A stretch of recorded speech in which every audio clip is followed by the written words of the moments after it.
जय महाकाल मेरे प्यारे मित्रों। श्री बृहस्पति व्रत कथा, व्रत विधि कथा सहित व्रत की विधि का महत्व।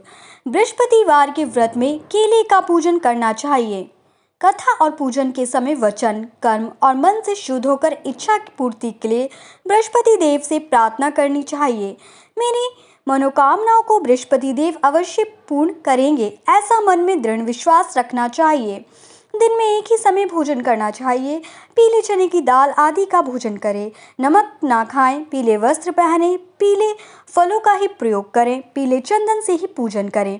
पूजन के बाद श्रद्धापूर्वक एवं प्रेम पूर्वक गुरु महाराज की कथा सुननी चाहिए। इस व्रत को करने में मनोवांछित फल मिलते हैं और बृहस्पति महाराज प्रसन्न होते हैं। धन, विद्या, पुत्र तथा मन की सभी इच्छाएं पूर्ण होती है। परिवार में सुख तथा शांति रहती है। इसलिए यह व्रत सब व्रतों में श्रेष्ठ और अति फलदायक माना जाता है।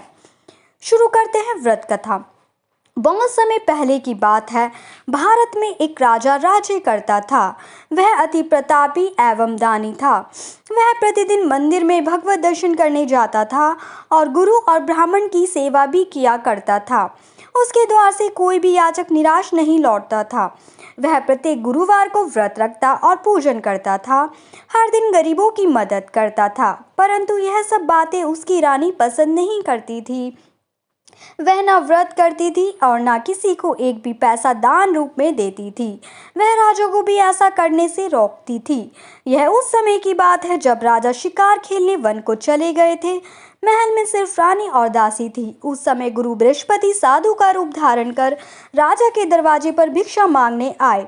साधु ने रानी से भिक्षा मांगी तो वह कहने लगी, हे साधु महाराज, मैं इस दान पुण्य से तंग आ गई हूँ। इस काम के लिए तो मेरे पति देव ही बहुत हैं। अब आप ऐसी कृपा करें कि सारा धन नष्ट हो जाए तथा मैं आराम से रह सकूं। साधु का वेश रखे बृहस्पति देव ने कहा, हे देवी, तुम अति विचित्र हो। संतान और धन के कोई दुखी नहीं होता, सभी इसे चाहते हैं। पापी भी पुत्र और धन की इच्छा करता है। अगर तुम्हारे पास धन बहुत है तो भूखे मनुष्य को भोजन कराओ, ब्राह्मणों को दान दो, पियाऊ लगवाओ, धर्मशालाएं बनवाओ, कुआं, तालाब, बावड़ी, बाग बगीचे आदि बनवाओ तथा निर्धनों की कुंवारी कन्याओं का विवाह कराओ। साथ ही यज्ञ आदि करो। इस प्रकार के कर्मों से आपका कुल एवं आपका नाम परलोक में प्रसिद्ध होगा एवं स्वर्ग की प्राप्ति होगी ही। किंतु वह मूर्ख रानी साधु की इन बातों से खुश नहीं हुई। वह बोली, हे साधु महाराज, मुझे ऐसी संपत्ति की आवश्यकता नहीं जो मेरे काम न आए तथा जिसको मैं अन्य लोगों को दान दूं, जिसको रखने और संभालने में ही सारा समय नष्ट हो जाए। साधु ने रानी को समझाने का बहुत प्रयत्न किया, परंतु रानी अपनी बात पर अड़ित रही। तब साधु ने कहा, हे देवी, यदि तुम्हारी ऐसी इच्छा है तो जैसा मैं तुम्हें बताता हूँ तुम वैसा ही करना। बृहस्पतिवार के दिन गोबर से घर को लीपना, अपने केशों को पीली मिट्टी से धोना, केशों को धोते समय स्नान करना, राजा से कहना कि वह भी हजामत करवाए, भोजन में मांस मदिरा खाना, कपड़े धोबिकियाँ धुलने डालना। इस तरह 7 बृहस्पतिवार निरंतर करने से तुम्हारा सब धन नष्ट हो जाएगा। ऐसा कहकर साधु रूपी बृहस्पति देव अंतर्ध्यान हो गए। रानी ने साधु के कहे अनुसार ही भरपेट 7 बृहस्पति वैसा ही करने का विचार किया। साधु के बताए अनुसार करते हुए उसे केवल 3 बृहस्पतिवार ही बीते थे कि उसकी समस्त धन संपत्ति नष्ट हो गई। कहे अनुसार ही भरपेट भोजन के लिए भी दोनों समय परिवार तरसने लगा तथा सांसारिक भोगों से दुखी रहने लगा। इस प्रकार के अभावग्रस्त जीवन से तंग आकर एक बार राजा रानी से कहने लगा, हे रानी, तुम यहाँ पर रहो, मैं दूसरे देश को जाता हूँ, क्योंकि यहाँ पर मुझे सभी मनुष्य जानते हैं, इसलिए मैं यहाँ कोई कार्य नहीं कर सकता। देश चोरी परदेश भीख के समान है। ऐसा कहकर राजा परदेश चला गया। वहाँ जंगल में लकड़ी काट कर लाता और उन्हें शहर में बेचकर जीवन यापन करने लगा। राजा के जाने के पश्चात इधर उसके बिना रानी और दासियां दुखी रहने लगी। किसी दिन भोजन मिलता तो किसी दिन जल पीकर ही रहना पड़ता था। एक समय रानी और दासियों को 7 दिन बिना भोजन के व्यतीत हो गए तो रानी अपनी दासी से बोली, हे दासी, यहाँ समीप ही मेरे नगर में मेरी बहन रहती है जो बहुत धनवान है, तो उसके पास जा और वहाँ से 5 शेर बेजर मांग कर ले आ, जिससे कुछ समय के लिए गुजर बसर हो जाएगी। दासी उसकी बहन के पास गई। बृहस्पतिवार का दिन था। रानी की बहन उस समय ध्यान मग्न होकर पूजा कर रही थी।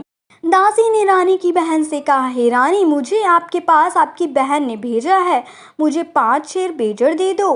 दासी ने आपकी बात अनेक बार कही, परंतु रानी की बहन ने कोई उत्तर नहीं दिया, क्योंकि वह उस समय बृहस्पतिवार की कथा सुन रही थी।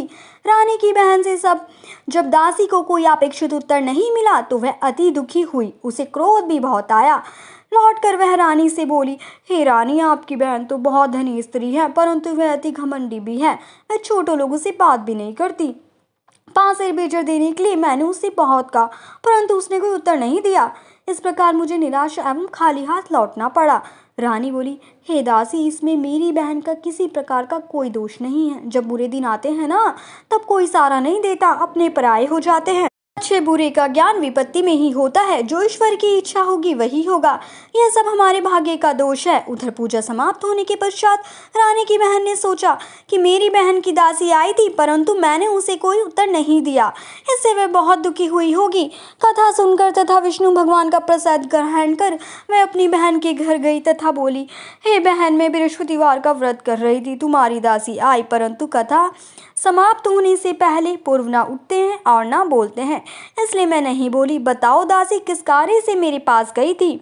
रानी बोली, बहन, हमारे घर अनाज नहीं था तथा राजा परदेश गए हुए हैं। वैसे तुमसे कोई बात छिपी नहीं है, इस कारण मैंने दासी को तुम्हारे पास 5 शेर बेजड़ लेने के लिए भेजा था। इस पर रानी की बहन बोली, हे बहन, बृहस्पति भगवान सबको मनोवांछित फल देते हैं। देखो, शायद तुम्हारे घर में किसी कोने में अनाज रखा हो।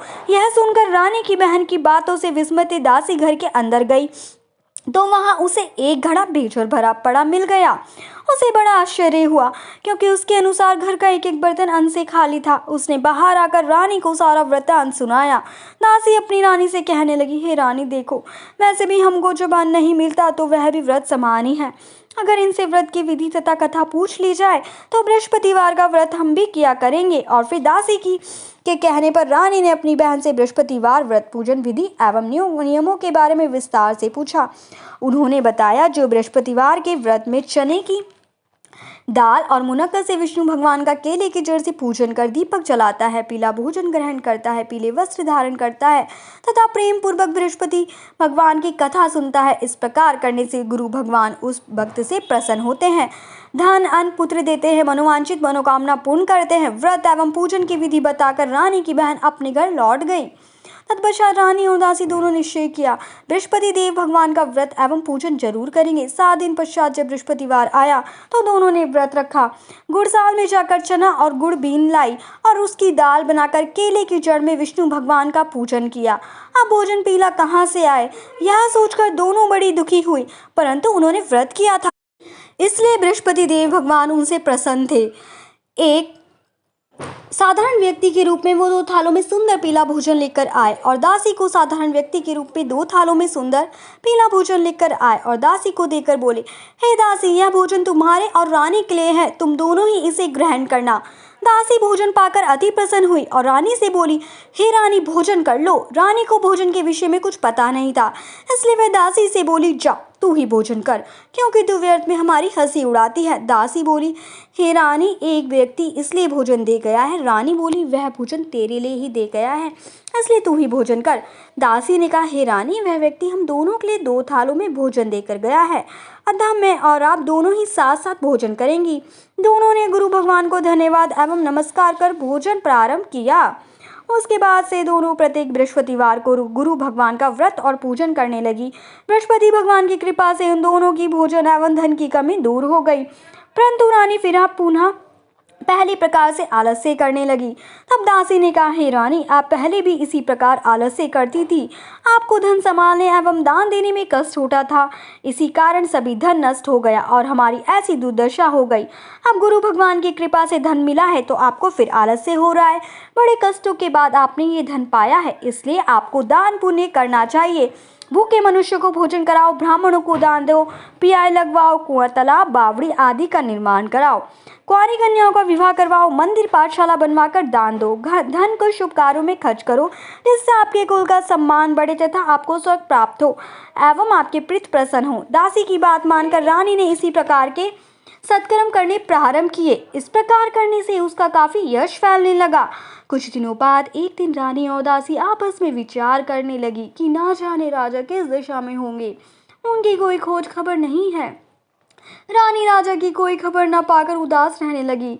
गुरु भगवान से उन्होंने प्रार्थना की और भगवान ने रात्रि में राजा को सपने में दर्शन देकर कहा, हे राजा उठ, तेरी नानी तुझको याद करती है, अब अपने देश लौट जा। राजा प्रातःकाल उठा। वह सोचने लगा कि मैं किस प्रकार रानी के पास खाली हाथ जाऊंगा। मेरे पास तो कुछ भी नहीं, स्त्री जाति खाने और पहनने की साथी होती है।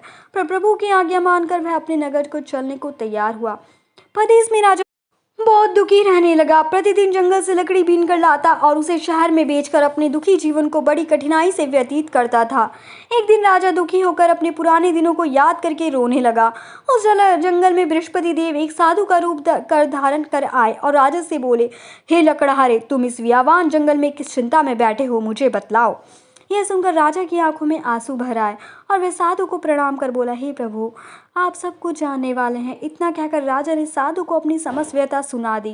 तब साधु रूप गुरु भगवान राजा से बोले, हे राजन, तुम्हारी पत्नी ने बृहस्पतिवार के दिन बृहस्पति देव का अपमान किया था, जिसके कारण तुम्हारी ये दुर्दशा हुई।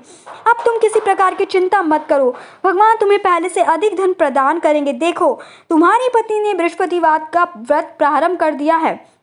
तुम भी बृहस्पतिवार का व्रत करके चने की दाल व गुड़ जल के लोटे में डालकर केले का पूजन करो।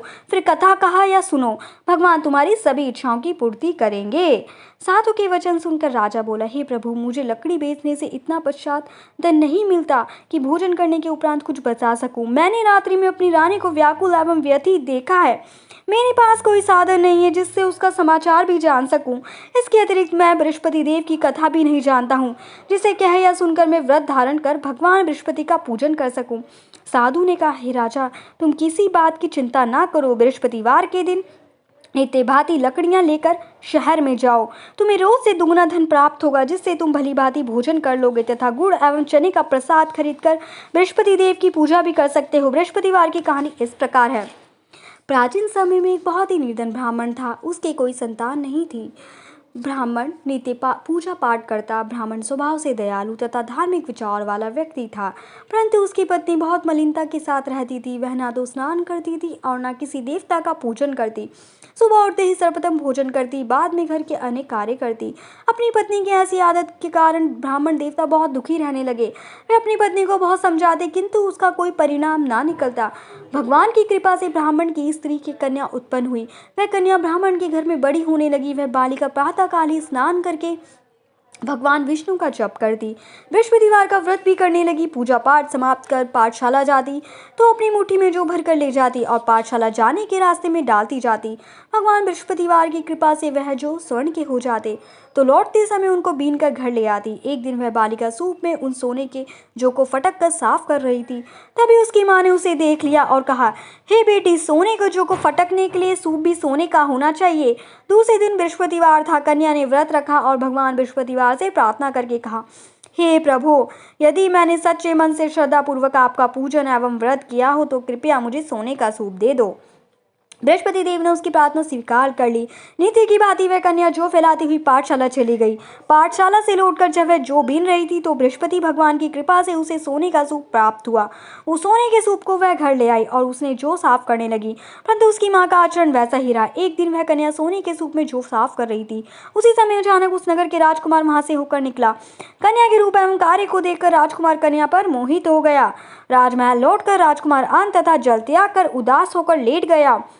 राजा को जब अपने पुत्र द्वारा अन्न जल त्यागने का समाचार ज्ञात हुआ तो अपने मंत्रियों के साथ वह राजकुमार के पास गए और बोले, हे बेटा, तुम्हें किस बात का दुख है? किसी ने तुम्हारा अपमान किया है अथवा कोई कारण है तो मुझे बताओ, मैं वही करूंगा जिससे तुम प्रसन्न हो जाओ। राजकुमार ने अपने पिता की बात सुनी तो वह बोला, आपकी कृपा से मुझे किसी प्रकार का कष्ट नहीं है। किसी ने मेरे अपमान भी नहीं किया है, परंतु मैं उस कन्या के साथ विवाह करना चाहता हूँ जो सोने के सूप में जो फटक रही थी। यह सुनकर राजा आश्चर्य में पड़ गया और बोला, हे राजकुमार, इस तरह की कन्या का पता तुम लगाओ, मैं तुम्हारा विवाह उसके साथ अवश्य करवा दूंगा। राजकुमार ने प्रसन्न होकर राजा को उस ब्राह्मण कन्या के घर का पता बताया। राजा के आदेश पर मंत्री उस कन्या के घर गया और राजा का आदेश ब्राह्मण को कह सुनाया। कुछ ही दिन बाद ब्राह्मण की कन्या का विवाह राजकुमार के साथ हो गया। घर से कन्या की विदा होते ही उस ब्राह्मण के घर में पहले की तरह निरंतर वास करने लगी। अब भोजन के लिए अनाज भी बड़ी मुश्किल से मिल पाता था। एक दिन दुखी होकर ब्राह्मण देवता अपनी बेटी से मिलने गए। बेटी पिता की ऐसी अवस्था को देखकर अत्यंत दुखी हुई और उसने अपनी माँ का समाचार पूछा। ब्राह्मण ने पुत्री को सभी हाल कह सुनाया। पुत्री ने अपने पिता को बहुत सा धन देकर विदा कर दिया। इस प्रकार ब्राह्मण का कुछ समय सुखपूर्वक व्यतीत हुआ, लेकिन धन समाप्त होने के बाद स्थिति पूर्ववत हो गई।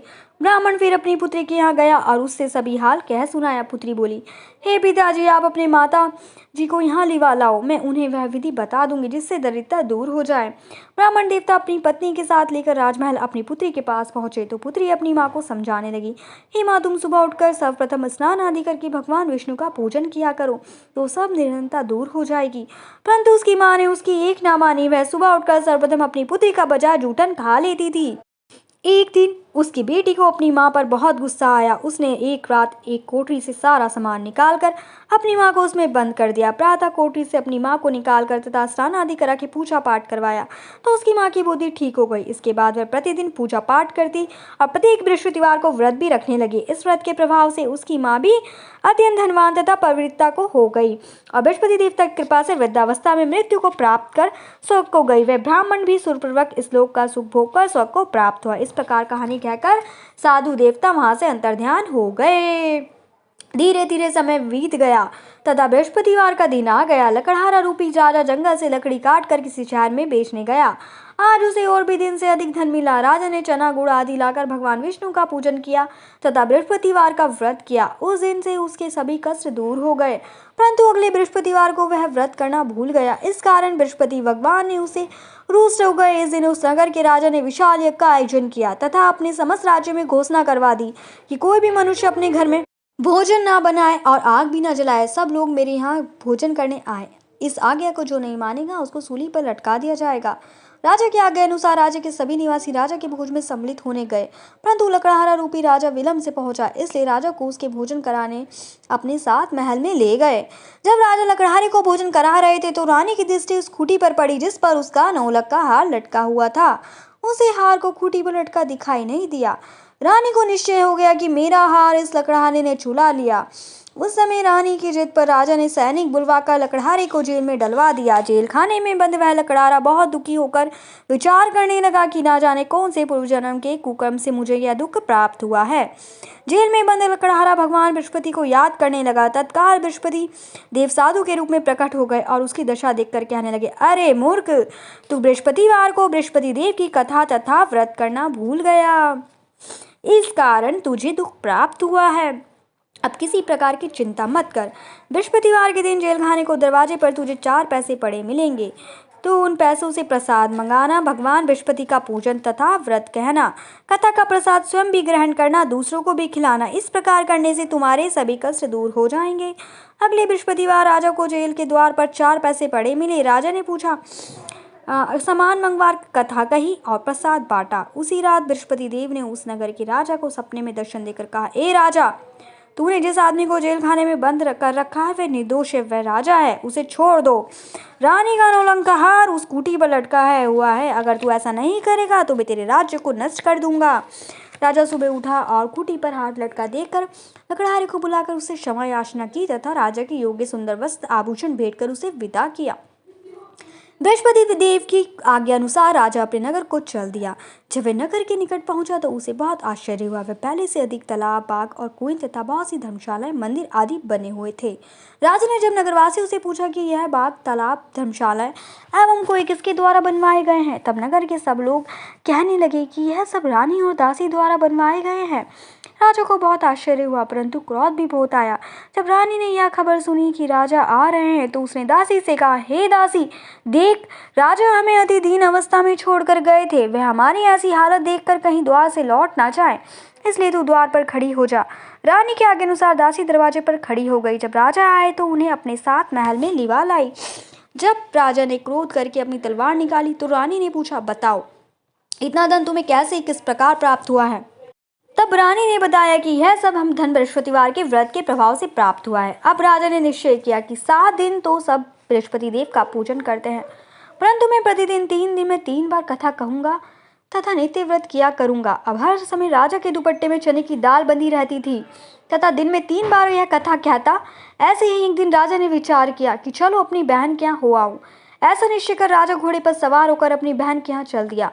मार्ग में उसने देखा कि कुछ आदमी एक मुर्दे को लिए जा रहे हैं। उन्हें रोककर वह कहने लगा, अरे भैया, कुछ देर में बृहस्पतिवार की कथा सुन लो। वे बोले, लो, हमारा तो आदमी मर गया है, इसको अपनी कथा की पड़ी है। परंतु कुछ आदमी बोले, अच्छा कहो, हम तुम्हारी कथा भी सुनेंगे। राजा ने दाल निकाली और कथा कहनी शुरू कर दी। जब कथा आधी हो गई तो मुर्दा हिलने लगा और जब कथा समाप्त हुई तो राम राम करके मुर्दा खड़ा हो गया। राजा आगे चला, उसे चलते चलते शाम हो गई। आगे मार्ग में उसे एक किसान खेत में हल चलाता मिला। राजा उससे बोला, अरे भैया, तुम मेरी बृहस्पतिवार की कथा सुन लो। किसान बोला, जब तक मैं तेरी कथा सुनूंगा तब तक 4 हइया जोत लूंगा। जाओ भैया, कथा किसी और को सुनाना। राजा आगे चलने लगा। राजा के हटते ही किसान के बैल पछाड़ खाकर गिर गए और किसान के पेट में बहुत तेज दर्द होने लगा। उसी समय किसान की माँ रोटी लेकर आई। उसने जब वहाँ देखा तो अपने पुत्र से सारा हाल पूछा। बेटा ने सारा हाल बता दिया। किसान की माँ दौड़ी दौड़ी घोड़े पर सवार राजा के पास गई और उससे बोली, मैं तेरी कथा सुनूंगी, तू अपनी कथा मेरे खेत पर चलकर कहना। राजा ने लौटकर किसान के खेत पर जाकर कथा कही, जिसे सुनते ही बैल खड़े हो गए तथा किसान के पेट का दर्द भी बंद हो गया। और फिर राजा अपनी बहन के घर पहुंच गया। बहन ने भाई की खूब आवभगत की। दूसरे दिन सुबह राजा जागा तो उसने देखा कि सब लोग भोजन कर रहे हैं। राजा ने अपनी बहन से जब पूछा कि ऐसा कोई मनुष्य है जिसने भोजन नहीं किया हो और जो मेरी बृहस्पतिवार की कथा का श्रवण कर ले, तो बहन बोली, हे भैया, यह देश ऐसा ही है। यहाँ के लोग पहले भोजन करते हैं, बाद में कोई अन्य काम करते हैं। अगर पड़ोस में कोई है तो मैं देख आती हूँ। ऐसा कहकर बहन चली गई, परंतु उसे कोई भी ऐसा व्यक्ति नहीं मिला जिसने भोजन ना किया हो। वह एक कुम्हार के घर गई जिसका लड़का बीमार था। उसे यह भी पता चला कि उसके यहाँ 3 दिन से किसी ने भोजन नहीं किया है। राजा की बहन ने अपने भाई की कथा सुनने के लिए कुम्हार से आग्रह किया तो वह तैयार हो गया। राजा ने जाकर बृहस्पतिवार की कथा कही, जिसको सुनकर कुम्हार का लड़का ठीक हो गया। अब तो राजा की हर ओर प्रशंसा होने लगी। कुछ दिन बाद एक दिन राजा ने अपनी बहन से कहा, हे बहन, मैं अपने घर जाऊंगा, तुम भी तैयार हो जाओ। राजा की बहन ने अपनी सास से अपने भाई के साथ जाने की आज्ञा मांगी। सास बोली, चली जा, परंतु अपने लड़कों को यहीं छोड़ के जाना, क्योंकि तेरे भाई की कोई संतान नहीं है। बहन ने भाई से कहा, ए भैया, मैं तो चलूंगी, परंतु कोई बालक नहीं जाएगा। राजा ने कहा, जब कोई बालक साथ नहीं चलेगा तो तुम भी क्या करोगी। दुखी मन से राजा अपने नगर को लौट आया। राजा अपनी रानी से बोला, हम निर्वंशी है, हमारा मुख देखने का भी धर्म नहीं है। वह उदास होकर बिना भोजन करे शैया पर लेट गया। रानी बोली, हे प्रभु, भगवान बृहस्पति ने हमें सब कुछ दिया है, वे हमें संतान भी अवश्य देंगे। उसी रात बृहस्पति देव ने राजा को सपने में दर्शन देकर कहा, हे राजा, उठ, सभी सोच त्याग दे, तेरी रानी गर्भवती है। राजा को यह जानकर अति प्रशंसा हुई। 9वें महीने रानी के गर्भ से एक सुंदर पुत्र रूपी रत्न पैदा हुआ। तब राजा बोला, हे रानी, स्त्री बिना भोजन के रह सकती है, परंतु बिना कह नहीं रह सकती। जब मेरी बहन आए तुम उससे कुछ मत कहना। रानी ने हाँ कर दी और जब राजा की बहन यह शुभ समाचार सुना तो वह अति प्रसन्न हुई तथा बधाई लेकर आई। अपने भाई के यहाँ आई तब रानी ने राजा से कहा, घोड़ा चढ़ाकर आई, गधा चढ़ाकर नहीं आई। राजा की बहन बोली, भाई, मैं इस प्रकार ना कहती तो तुम्हें औलाद कैसे मिलती। भगवान बृहस्पति ऐसे ही हैं, जैसे जिसके मन में कामना है सभी को पूर्ण कर मनोवांछित फल देते हैं। जो श्रद्धापूर्वक बृहस्पतिवार का व्रत करता है, कथा पढ़ता है अथवा सुनता है और दूसरों को सुनाता है, बृहस्पति देव उसकी सभी मनोकामना पूर्ण करते हैं। बृहस्पति देव उसकी सदैव रक्षा करते हैं। जो श्रद्धा एवं संपूर्ण आदर भाव से बृहस्पति देव का पूजन एवं सच्चे दिन से व्रत करते हैं, उनकी सभी मनोकामनाएं पूर्ण होती है। सच्चे मन एवं हृदय से रानी और राजा ने बृहस्पति देव की कथा का गुणगान किया। उनकी सभी इच्छाएं बृहस्पति देव ने पूरी की, इसलिए सबको कथा कहने तथा सुनने के बाद बृहस्पति भगवान का प्रसाद ग्रहण करना चाहिए तथा सच्चे मन एवं भावना से भगवान बृहस्पति का मनन करते हुए सदा उनकी जय जयकार करनी चाहिए। इति बृहस्पति व्रत कथा समाप्त। बृहस्पति देव की आरती। ओम जय बृहस्पति देवा, स्वामी जय बृहस्पति देवा। ओम जय बृहस्पति देवा, स्वामी जय बृहस्पति देवा। छिन छिन भोग लगाऊं, कदली फल मेवा। ओम जय बृहस्पति देवा, तुम पूर्ण परमात्मा, तुम अंतर्यामी, स्वामी तुम अंतर्यामी। जगत पिता जगदीश्वर, तुम सबके स्वामी। ओम जय बृहस्पति देवा। चरणामृत निज निर्मल सब पातक हरता, स्वामी सब पातक हरता। सकल मनोरथ दायक कृपा करो भरता, ओम जय बृहस्पति देवा। तन मन धन अर्पण कर जो जन शरण पड़े, प्रभु जो जन शरण पड़े। प्रभु प्रकट तब होकर आकर द्वार खड़े। दीनी दयाल दयानिधि भक्तन हितकारी, स्वामी भक्तन हितकारी। पाप दोष सब हरता, बंधन हारी, ओम जय बृहस्पति देवा। सकल मनोरथ दायक सब संचय हारी, स्वामी सब संचय हारी। विषय विकार मिटाओ संतन सुखकारी, जय बृहस्पति देवा। जो कोई आरती प्रेम सहित गावे, स्वामी प्रेम सहित गावे। चेष्टानंद कंद सो निश्चय फल पावे, ओम जय बृहस्पति देवा। सब बोलो विष्णु भगवान की जय, बोलो बृहस्पति भगवान की जय। जय महाकाल। मेरे प्यारे मित्रों, अगर आपको मेरी कहानी अच्छी लगी हो और मेरी वीडियोस अच्छी लगती हैं तो मेरे चैनल को